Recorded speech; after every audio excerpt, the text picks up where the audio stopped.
ఒక కాగితం తీసుకొచ్చి ఆయనకి ఇచ్చింది కోపమేనా? దండాలం గ్రామ పంచాయతీ చేయమనడానికి ఆయనకు నష్టం జరిగేటి అనేవి జరుగుడే కాదు. నా పర్ఫార్మెన్స్ పార్లమెంట్లో పిఎల్ఆర్ అనే ఒక సంస్థ ఉంటుంది. నేను 120 క్వశ్చన్లు వేసిన 45 సార్లు నేను డిబేట్లో మాట్లాడితే నాకు 294 ర్యాంక్ ఇచ్చింది. ఇది కూడా పార్టీకి నష్టం జరిగేదేనా? ఇది ఎందుకు అర్థం కాలే అని ముందస్తు ఎన్నికలు వచ్చినప్పుడు మహిబాద్ నిండు సభలో సీతారాం నాయక్ని మీరు 17 సీట్లు గెలవాలి, అందులో మన సీతారాం నాయక్ ఉండాలి, 5 లక్షల మెజారిటీతో గెలిపి పంపించండి, మీకు రిజర్వేషన్ ఎట్లా రాదో చూస్తారని నిండు సభలో ప్రకటించండి. ప్రకటించిన నెలకే మళ్ళీ ఎన్నికలు వచ్చినాయి కదా, 2-3 నెలలకే స్థానిక ఎన్నికలు. మళ్ళా ఎన్నికల్లో ఏమంటాడు, అక్కడ పక్కా తెలంగాణకి వ్యతిరేకంగా జగన్ను తీసుకురావడానికి ఎవరైతే కారణం ఉన్నారో, ఇంత మెరిట్ ఉన్న వాళ్ళు నన్ను పక్కకు పెట్టి ఆ రెడ్డి అనే కూతురు కవితకి ఇచ్చిండు. అంత పరేషాన్, ఉద్యమకారులు పరేషాన్, మేం పరేషాన్. గింత మెరిట్ ఉండి గింత చేసి మచ్చ లేదు, రూపాయి లేదు, ఎక్కడ అవినీతి లేదు. మరి అటువంటి నన్ను తీసి నువ్వు ఆమెకు టికెట్ ఇచ్చాడు. ఇచ్చిన తెలంగాణ రాష్ట్ర సమితి పరువు కాపాడాలి నేను, ఎందుకంటే ఆ తెలంగాణ తెచ్చినటువంటి పార్టీగా మనం దాన్ని నెత్తి మీద మోసుకొని తిరుగుతున్నామన్న ఉద్దేశంతో ఆయన అక్కడ ఏమంటాడు, మళ్ళీ సీతారాం తప్పు చేయలే, మీరు తప్పు చేసి అనుకోవద్దు, ఆయన ఉద్యమకారుడు, మేధావి, ఆయనకు సంపూర్ణమైనటువంటి గౌరవం ఉంటుంది. మా ప్రభుత్వం అన్నాడు, 5 సంవత్సరాలండి నన్ను రాజకీయంగా ఎదగనియలే, నాకు ఏదన్నా నాతోని అన్ని డిబేట్లలో టీవీలలో ఏ అవసరం ఉన్నా నన్ను వాడుకున్నారు, నన్ను స్టార్ క్యాంపెయినర్గా వేయించారు. ఒక్క రూపాయి సొంత పైసలతో నేను ఎక్కడి నుంచి వస్తాయి మా దగ్గర చెప్పండి. అట్లా చేసి మళ్ళీ ఏమన్నా టికెట్ ఈసారైనా మనసు మార్చి మరి నా టికెట్ నాకు ఇస్తే నేను పోరాడుతానంటే మళ్ళీ ఆమెకు టికెట్ ఇచ్చాడు. ఇక నేను పోయినట్ట వాళ్ళు పంపినట్ట, ఎవరు పంపినట్టు? అయినా నేను పోలే, పార్టీ నుంచి నేను పోలే, నేను ఇంట్లోనే ఉన్నా. సడన్గా కిషన్ రెడ్డి గారు ఆ యూనివర్సిటీ ఇనాగ్రేషన్కి ఇక్కడనే కూర్చున్నారు. ఓ షాలో తీసి కప్పాడు ఆయన, నాయక్ గారు మీకున్న సత్తా మీకు తెలుస్తలేదు అని. నేను పార్టీకి రమ్మని మిమ్మల్ని ఫోర్స్ చేయడం లేదు, కానీ మీలాంటి వాళ్ళు మచ్చలేని వ్యక్తులు వస్తే మేము భుజం మీద మూసుకొని మా పార్టీలో తీసుకుంటామని అనగానే నా ఇంట్లో నా పిల్లలు తక్కువ ఏడవలేదండి. ఆ రోజున దరిద్ర మనుషులు ఏం చెప్పాలి. ఆ రోజున ఈ కడియం శ్రీహరి, అక్కడ ఎంపీ ఆ సత్యవతి, ఆ కవిత 10 మంది వచ్చి నా ఇంటికి. పిల్లలు ఒకటే ఏడ్చారు, మేమేం పాపం చేసినామని మీరు ఈ తెలంగాణ ద్రోహులకు టికెట్ ఇచ్చిండ్రు అంటే దాన్ని ఎవడు పట్టించుకునేటోడు లేడు. మీకు అది ఇప్పిస్తాం ఇది ఇప్పిస్తాం అని అన్ని పొంది. కడియం శ్రీహరి గారు కూడా ఉప ముఖ్యమంత్రి అయ్యిండు, ఎమ్మెల్సీ అయ్యిండు, లాస్ట్కు బిడ్డకు టికెట్ ఇచ్చినా కూడా 3 ఎన్నికలు దాన్ని వెళ్ళిపోయారు కదా. నేను ఆ పని చేయలేదు. అట్లా ఏమన్నా నేను లాలిచ్చిపడి ఏదైనా టికెట్ కొరకు పోలే. నన్ను భారతీయ జనతా, ఇక్కడ కూడా కడియం శ్రీహరి గారి కేకేఆర్ గారి మాటలు ఎందుకు చెప్తున్నా అంటే, వాళ్ళంతా లాభం పొందిన వాళ్ళకి అక్కడ విలువ లేదు, ఇక్కడ వాళ్ళని పరిగణన. మీరు అంటున్నారు ఏంటంటే తెలంగాణలో ఉద్యమం టైంలో పనిచేసిన వారికి గుర్తింపు లేదు, కేవలం వచ్చేటువంటి వారికి మాత్రమే ఇచ్చిండు. వాళ్ళు ఇలా మూతి విధులు తన్నిపోతున్నారు కదా, బండ్ల నింపుకొని వెళ్ళిపోయి వేరే రాజకీయం చూస్తున్నారు. సీతారాం నాయక్ ఆ కోవలో లేరు. అందుకోసం నేను నా అభిమానులు ఎవరైతే అందులో మిగిలిన బీఆర్ఎస్ శ్రేణులు కావచ్చు, ఉద్యమకారులకు నేను పార్టీని ద్రోహం చేయలే, పార్టీ నేను ద్రోహం చేసి. పార్టీకి సంబంధించిన నేతలు ఎవరు కన్సల్ట్ కాలేదా? మళ్ళీ ఎందుకు ఏ ముఖం ఉన్నదని? ముఖం ఉండాలి కదా. మనిషి అయ్యవకు పుట్టినవాడు ఎవడన్నా మళ్ళీ నా దగ్గరికి వస్తాడా? అప్పుడు అంతమంది వస్తే మీరు లాభపడుతుంది. అసలు ఆ పార్టీడు ఆయన కొడుకు ఆయన ఏమనుకుంటాడో, ఏ రాజు అనుకుంటాడో ఏమో తెలియదు. అరే నేను ఈ తెలంగాణ కదా సార్, భారతదేశంలోనే నా బంజారా జాతిలో భవిష్యత్ వృక్షశాస్త్రంలో మొదటి PhD తీసుకున్నా. అరే నువ్వేం చదివినావు? 12 అవార్డులు ఉన్నాయి నాకు. బ్లడ్ డొనేషన్లో 12 అవార్డులు ఉన్నాయి. మొన్న మన గవర్నర్ గారు గోల్డ్ మెడల్ ఇచ్చారు నాకు. మరి అంత మెరిట్ ఉంటే నన్ను మీరు దేంట్లో కన్సిడర్ చేయకపోతే నా గురించి ఎవరు మాట్లాడేటువంటి ధైర్యం చేయరు. వెళ్ళిపోయిండో అదనేది మాత్రం చేయరు. బహుశా ఈ పాపాలన్నీ తెలిగే వాళ్ళకు వాళ్ళు నాశనం అయ్యారు. బీఆర్ఎస్ పార్టీ ఇప్పుడు బీఆర్ఎస్ పార్టీ ఈ పొజిషన్కి వచ్చిన దానికి కారణం ఏమంటారు? ఎందుకంటే మీరు చాలా సీనియర్ మోస్ట్ లీడర్, ఏం చెప్తారు మీరు? స్వయంగా చేసుకున్నటువంటి పాపం అది. అతను చేసుకున్నాడు. అతను ఎవరు ఏమన్నాడండి? అతను ఏదైతే అనుకున్నారో తండ్రి కొడుకు ఇక ఆయనకున్న సంబంధించిన ఆ 3-4 తప్ప దీంట్లో ఆయనను ఎవరు నువ్వు వేరే వింటే కదా లాంటి కూడా మోసం చేస్తే సీతారామ నాయక్ మీ దగ్గర మీ సెల్ దగ్గర పెట్టుకోండి, నేను రేపు మాట్లాడితే 3 నెలలు పెట్టుకున్నానండి సెల్. మేము పిల్లవాళ్ళమా, మేము నువ్వేం చదివినావు, మేమేం చదివినావు, అసలు నువ్వు ప్రజలేదో నిన్ను తెలంగాణ కొరకు మేము ఆదరిస్తే మమ్మల్ని మోసం చేస్తేవి సెల్ పెట్టుకోమని 3 నెలలు మాట్లాడారా అండి నాతో? చేసిన పాపం ఏదో చెప్పు, అక్కడ రాకుంటే మీరు మా పార్టీలో పనిచేయారంటే వెళ్ళిపోతాం కదా. అందుకోసం నేనేం పార్టీని మోసం చేసి రాలే, నాకు సర్వీస్ చేసే అవకాశం జాతీయ పార్టీ ఇచ్చింది. ఇవాళ దేశంలో మోడీ దేశమే మోడీగా ఒక పేరు వస్తున్నప్పుడు ఈ దేశాన్ని రక్షకుడిగా పనిచేస్తున్నాడు. త్రిదళాలను ఒకటిగా చేసి సైనికుడు మందికి చూడకుండా ఒక ఆయుధాన్ని తయారు చేసినటువంటి మంచి వ్యక్తి మోడీ గారు. మరి ఆయన నాయకత్వంలో మనం పనిచేయడంలో తప్పే ఉంది. అంటే ఇప్పుడు మీరు బీజేపీ పార్టీలోకి వచ్చిన తర్వాత ఆల్రెడీ మీరు టికెట్ అనౌన్స్ చేశారు, క్యాన్వాసింగ్ కూడా చేస్తున్నారు. బీజేపీకి సంబంధించినటువంటి క్యాడర్ ఎట్లా ఉంది గ్రౌండ్ లెవెల్లో? ఎందుకంటే బీజేపీకి అక్కడక్కడ కొంత పరిస్థితి ఇక్కడ గతంలో ఇప్పుడు నిన్న 110 మంది ఉన్నారు కదా బీఆర్ఎస్లో. క్యాడర్ ఉందా లేదా? ఏం చేసినా ఒక్క తన్నుదనిలే. తప్పు చేస్తే ఏమైంది? ఒక తన్నుదని క్యాడర్ ఎక్కడి దాకా పీక్కుపోయింది. క్యాడర్ ఎందుకు కడురుగా ఇట్టినటువంటి బీజేపీ కార్యకర్తలు ఉన్నారు ఇక్కడ. వాళ్ళు ఎన్నడూ ఆశపడి దేనికి? కాంగ్రెస్ హవా కొనసాగుతుంది రాష్ట్రంలో. కాంగ్రెస్ పార్టీని చూసి ఓటేసిరు అనుకుంటారా మీరు? గెలుపు కాంగ్రెస్ని చూసి ఓటేసినాయి. ఇవి కేసీఆర్ దుర్మార్గాన్ని చూసి ఇంట్లో ఈ పాలనలో మళ్ళీ ఉంటే మాకు ఎక్కడని అమ్మ మేము ఎక్కడ పాతాలి, మా ఆత్మగౌరవం ఎక్కడ చచ్చిపోతుంది అన్న కోపంగా వేసిన ఓట్లు. మరి బీజేపీకి ఎందుకు వేయలేదు? బీజేపీకి వేయరు కదా. అప్పటికప్పుడు నీకు ఆ స్థానాన్ని ఎవరైతే కైవసం చేసుకుంటారో, నీకు అసలు దక్షిణ భారతదేశంలో బీజేపీ అంతగా లేదు కదా అన్ని రాష్ట్రాల్లో, అప్పుడప్పుడే పుంజుకో వస్తుంది కదా. అయినా అన్నారు వాళ్ళు, ఈసారి ఇక్కడ మేము కాంగ్రెస్కి ఇస్తాం ఓటు, వాడిని దించుతాం, రేపు మాత్రం మేము మోడీ గారికి ఇస్తాం, ప్రమాణం చేస్తున్నామని ప్రమాణం చేసారు చాలామంది. అదే పద్ధతిలో పోతుంది ఇవాళ. కాంగ్రెస్ పార్టీ నుంచి మీకు ఆహ్వానం ఇట్లా ఏం రాలేదా?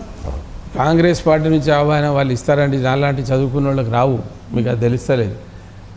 నాకు ఆహ్వానం ఇచ్చినాక స్థాయికి తగిన నాయకులు రేపు నేషనల్ ఇంటర్నేషనల్లో కూడా మాట్లాడగలగాలి కదా. అదే గిరిజన బిడ్డని తీసుకుపోయి మాట్లాడితే వానికి ఎందుకు పీఠం వేయాలి? ఇప్పుడు ఈ పెద్ద మనిషి ఎవరు కేసీఆర్ చేసిన పని వాడు కాంగ్రెస్ వాడు చేసిండు.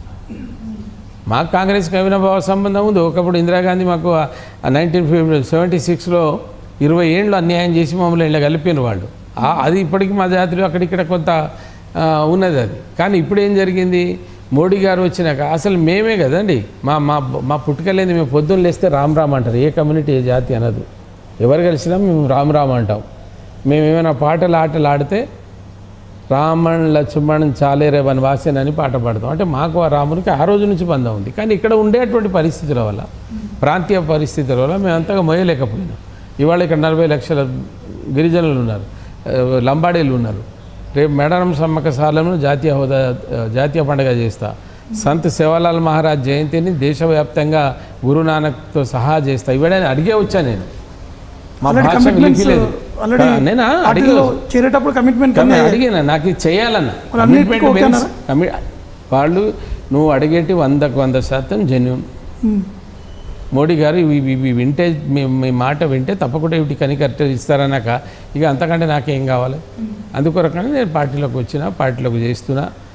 నేను ఇదే ఒకటే చెప్పిన, ప్రాంతీయ పార్టీలో ఉండి ఈ లిస్ట్ చేసిన పని రేపు వారి నాయకత్వంలో పనిచేస్తే ఇవి నాకు చిన్న పనులండి. ఇప్పుడు భద్రాచలానికి ఎయిర్పోర్ట్ తేవడం, భద్రాద్రి రామచంద్ర స్వామిని ఉత్తర భారతదేశంలో ఉన్న రామాలయం లాగా ఎందుకు చేయరాదు మనం ప్రసాద్ కింద? చాలా ఛాన్సెస్ ఉన్నాయి. ఇంకా ఇక్కడ గిరిజనులు, వెనుకబడిన తరగతి వాళ్ళు ఇంకా కొట్టుమంటాడుతున్నారు. సహజ వనరులు ఉన్నటువంటి ప్రాంతం, ఇంకా అభివృద్ధిలో ఏమి నోచుకోలేదు, చాలా వెనుకబడి ఉంది. బయ్యారం ఉక్కు ఫ్యాక్టరీ, దాన్ని కరెక్ట్గా అక్కడ రిప్రజెంట్ చేసేవాళ్ళు లేడు. చేసిన నేను అప్పుడు, కానీ నా ఒక్కరి శక్తి జరిగిపోలేదు. సార్, అంటే బీజేపీ గతంలో అంటే రాష్ట్ర విభజన సమయంలో ఇచ్చినటువంటి హామీలు చాలా వరకు పెండింగ్లో ఉన్నాయి, నెరవేర్చలేదని చెప్పేసి గతంలో మీరే మాట్లాడారు. మళ్ళీ ఇప్పుడు మీరే బీజేపీ పార్టీలో చేరారు. దాని ఎలా చూడాలి? విభజన హామీలు దాంట్లో ఇప్పుడు ఎన్ని అయినాయి అది కూడా చూడాలి కదా. కోచ్ ఫ్యాక్టరీ ఇస్తామన్నారు, దాన్ని పీరియాడికల్ ఓవరాలింగ్ సెంటర్గా ఇచ్చిండ్రు. ఇచ్చిన దాన్ని మళ్ళీ మొన్న మోడీ గారు వచ్చి వ్యాగన్ మ్యానుఫ్యాక్చరింగ్ ఇచ్చిండ్రు. Tribal university reorganisation tribal university ఇచ్చిండు. ఏఐఎంఏ ఇచ్చిండ్రు. ఒక గిరిజన అక్కడ ఏది గిరిజన యూనివర్సిటీ ఇచ్చిండ్రు. ఏమీ ఇవ్వలేదు. నేను మాట్లాడినది ఇచ్చిండ్రు కదా. పోతే ఒక బయ్యారంలో ఒక ఫ్యాక్టరీ ఉంది, అక్కడ ఓర్ లేదంటున్నారు. నేను ప్రత్యేకమైనటువంటి కమిటీ మోడీ గారితో చెప్పి దాని మీద క్షుణ్ణంగా పరిశోధన జరిగి కనీసం అక్కడ సరిపోయే ఓర్ లేకున్నా ఎక్కడి నుంచి తెచ్చానో ఫ్యాక్టరీ పెడతాం, లేకుంటే అక్కడ సరిపడే ఓర్ ఎంత దొరికితే ఆ ఫ్యాక్టరీ కన్నా నేను ప్లాన్ చేస్తాను. అంటే ముఖ్యంగా దాంతోపాటు ఉన్నటువంటి సమస్యలు అనేక సమస్యలు ఉన్నాయి. ఒకటి, కాంగ్రెస్ పార్టీ ఇప్పుడు అధికారం ఉన్నటువంటి నేపథ్యంలో 100 రోజులకు సంబంధించినటువంటి పాలనలో మేము సక్సెస్ అయ్యాము, మేము ఇచ్చినటువంటి హామీలు కూడా ఆల్మోస్ట్ నెరవేర్చామనేది 6 గ్యారెంటీ స్కీమ్ అనేది వారు చెప్తున్నారు. దాన్ని ఎలా చూస్తారు, ఏం చెప్తారు మీరు? వారు అంటున్నారు, మీరు అనడమో నేను అబద్ధం ఆడడమో కాదు కదా. ఏమైంది? 500 రూపాయలు బోనస్ పెట్టి వడ్లు కొంటామన్నారు కదా, ఎన్ని కొన్నారో చెప్పాలి కదా వాళ్ళు. అప్పుడు మీకు కానీ మాకు కానీ ఆధారం ఉంటుంది. 2 లక్షల రుణమాఫీ అన్నారు. 90 రోజుల్లో ఎన్ని ఇచ్చారు? ఆ 90లో 6 ఎన్ని ముడిపడి ఉన్నాయి? మీరు ఎన్ని చేసిండ్రు? ఏదో మహిళలకు ఫ్రీ బస్ ఇచ్చి బస్ ఎక్కించి వాళ్ళని ఇది చేసినామంటే మంచిదే, వాళ్ళకి అవకాశం ఇచ్చారు, పేదవాళ్ళకి ఇచ్చారు, బాగానే ఉన్నది. ఆ రోజున భూములు ఇస్తాయంటారు, మరి మనం అన్ని రంగాలలోకి ఇస్తున్నాం కదా. ఇప్పుడు మన వెనక ఏముందో మన కింద ఏముందో మనకు తెలియదు. ఇంకోళ్ళను విమర్శించడానికి మీరు ఇష్టం వచ్చినట్టు మాట్లాడతారు. నిన్న ఇప్పుడు 3 రోజుల కింద ఎన్కౌంటర్ అయింది మన శుక్రవారం. ఏం మాట్లాడిండు రేవంత్ రెడ్డి గారు? లేదు నక్సలైట్లు న్యాయం కొరకు నిలబడేటోళ్ళు కదా, ఇవాళ తెలంగాణలో మొత్తం అన్యాయం జరుగుతుంది, ప్రగతి భవనాన్ని ఎందుకు కూల్చారని మాట్లాడిండు కదా. మరి ఇవాళ నువ్వు నక్సలైట్ ఎందుకు మాట్లాడిరేందో అది ఎవరికి తెలియదు. మరి వాళ్ళని కూల్చేసారు కదా ఇవాళ నీ రాష్ట్రంలో 3 దానికి ఎవరు బాధ్యత వహించాలి? మనం మాట్లాడినందే దాన్ని మనం ఏం చేస్తున్నాం అది కూడా ఆలోచించాలి కదా. మరి అది జరుగుతలేదు. అటువంటిప్పుడు మీరు మాట్లాడేది ఒకటి చేసేది ఉంటుంది. కరువు వచ్చింది తెలంగాణలో, గత ప్రభుత్వం వల్ల కరువు వచ్చింది. ఎన్ని కరువు మండలాలు ఉన్నాయి? కరువు ఎక్కడెక్కడ ఉంది? ఆ మండలాలను గుర్తించి కరువు మండలాలను ప్రకటించి కేంద్రాన్ని పంపించాలి కదా. మీరు ఎందుకు పంపిస్తలేరు? నువ్వు ఇవ్వవు కేంద్రానికి బదనాం చేయడానికి. నువ్వు పంపించినాక కేంద్రం ఇవ్వకపోతే కదా నువ్వు అడిగేది. ఎందుకు చేస్తలేరు మరి? ఆ నీళ్ళు ఏమైంది? మొత్తం దానిలో ఒక పోలికి ఇబ్బంది అయిందని నీళ్ళని బయటికి పంపించి ఇక్కడ ఒక కరువు ఏర్పరిచి, కరువు కారణం మీరే, కాంగ్రెసే కరువు కారణం. దాన్ని చేసే మరామతి చేసి నువ్వు నీళ్ళు అందించాలి. కానీ ఎండాకాలం కూడా మత్తడి పడ్డాయి. మనం అబద్ధాలు అడవద్దు కదా. ఎండాకాలంలో కూడా మత్తడి పడ్డాయి. ఆ నీళ్ళని నువ్వు బయటికి ఇచ్చేసి ఇప్పుడు మొదటి సాకు పంటకు లేదు, రెండో పంటకు లేకుండా ఇప్పుడు కరువును సృష్టించింది కాంగ్రెస్ పార్టీ అనేది తెలుస్తూ ఉంది. ప్రజలు చెప్తున్నారు కదా. మనం ఎందుకు? నీళ్లు సరిగా వస్తలేవని, కరెంటు సరిగా ఉండలేదని, వాళ్ళు ఇచ్చిన హామీలు తొంగలో దొక్కిరని, కూలీ రైతులకు 12,000 ఇస్తామన్నారు, కరువుకి 25,000 ఇస్తామన్నారు. ఇవన్నీ మీరు సమయానికి చేయగలిగి మాట్లాడితే అయిపోయింది. ఇప్పుడు ఏం లేదండి, వాళ్ళు ఎప్పుడు కోడ్ వస్తుందని చూసి కోడ్ వచ్చేసింది. ఈ కోడ్ 6 నెలల దాకా ఉంటుంది, ఉండదా? ఈ 3 ఉంటుంది, తర్వాత స్థానిక ఎన్నికలు 6 నెలలు, 6 ఈ 3 4 ఈ ఒక ఇయర్ అయిపోయింది వీళ్ళది. లాస్ట్ ఇయర్ 3 సంవత్సరాలు ఉంటుంది.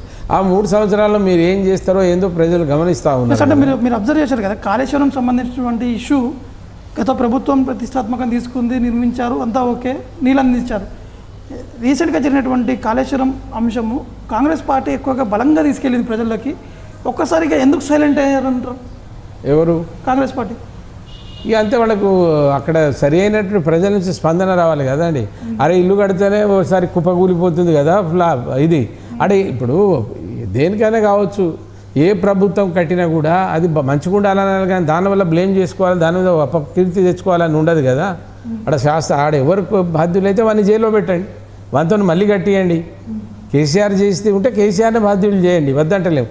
అక్కడ ఎవరైనా సైంటిస్ట్ చేస్తే వాళ్ళని, శాస్త్రజ్ఞులు ఉంటే వాళ్ళకి చేయండి, ఇంజనీరింగ్ ఉంటే ఇంజనీరింగ్ అదేమి విడిచిపెట్టి ఒకటి ఆ ప్రభుత్వంలో కట్టిరు, వాళ్ళు దోపిడి 90,000 కోట్లతో కట్టినారు, 90,000 లంచం తిన్నారని ఈ ఉట్టి మాటలు వేసే బదులు దాని మీద నిర్దిష్టంగా ఒక కమిటీ వేసి ఎవరు చేశారు, ఏం చేశారు అన్నీ చేయండి. ఖచ్చితంగా. ఇప్పుడు మీరు మహబాద్ సంబంధించినటువంటి విషయం చూసుకుంటే మాత్రం మహబాద్ ఎంపీగా ఉన్నటువంటి ఇప్పుడు ప్రస్తుతానికి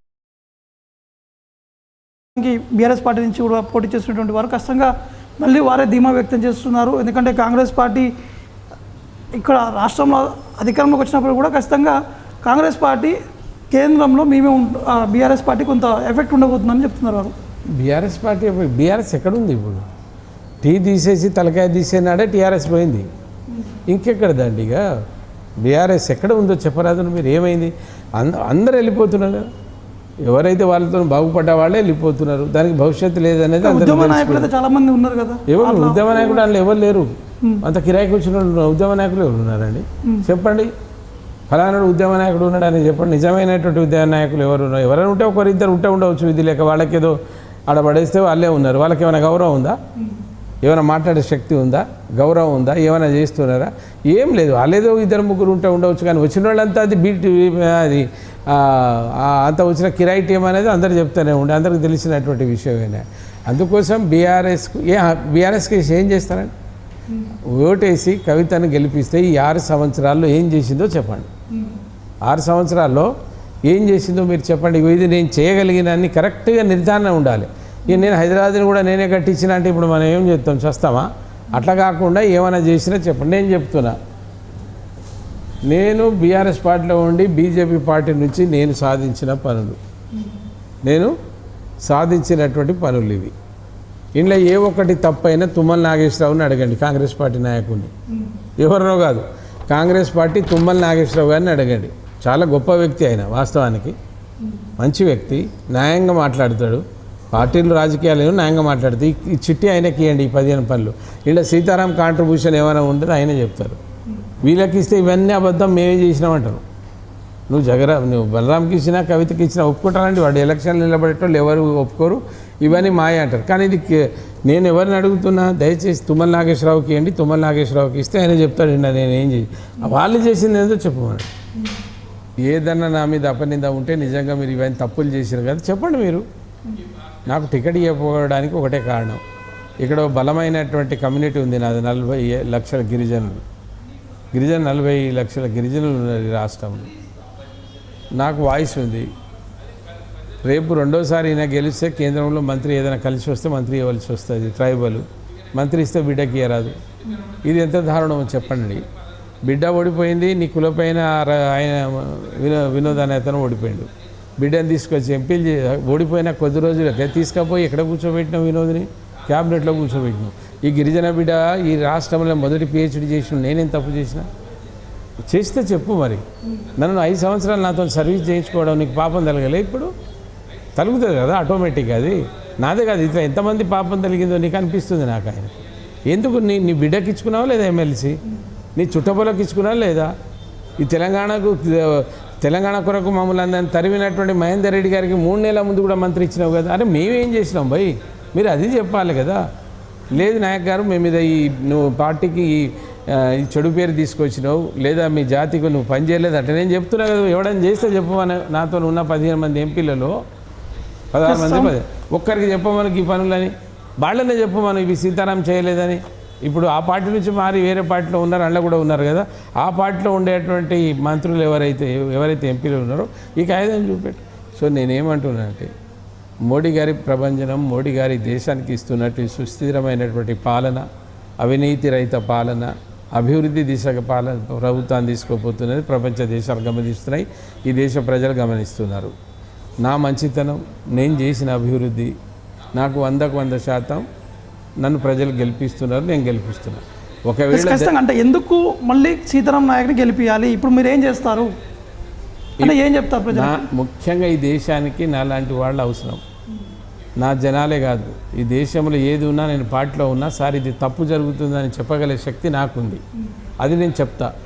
ఈ దేశ ఉన్నతికి, దేశ ప్రజలకు సమస్యలకు, ఈ దేశంలో BC SC STలకు ఏమైనా కావాలంటే నాలాంటి వాళ్ళని నమ్ముతారు. ఎందుకు నమ్ముతారు?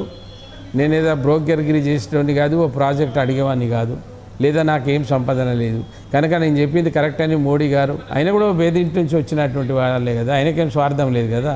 ఈ దేశ ప్రజలలో నేను ఒక్కరిని, నేను కూడా ఈ ప్రజల కొరకే ఉంటా, చివరి శ్వాస కూడా అక్కడి వరకు ఉండాలని చూస్తున్నాడు ఆయన.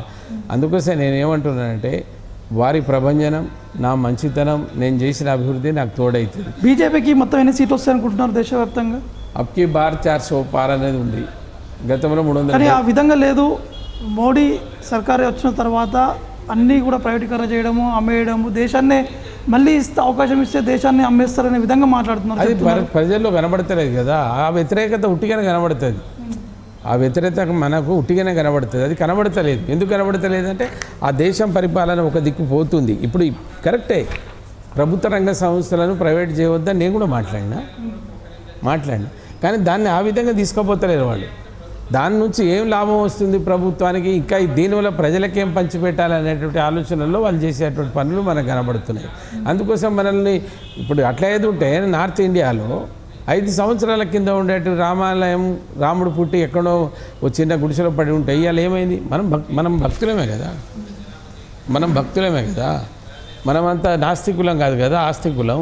మరి ఇవాళ వాళ్ళ మనోభావాలను పెంచలేదు ఈ దేశంలో. ఎవరు బతికినా 4 రోజులు నీ సిద్ధాంతం, నీ కర్మ, నువ్వు దానికి కట్టుబడే బతకాలి కదా.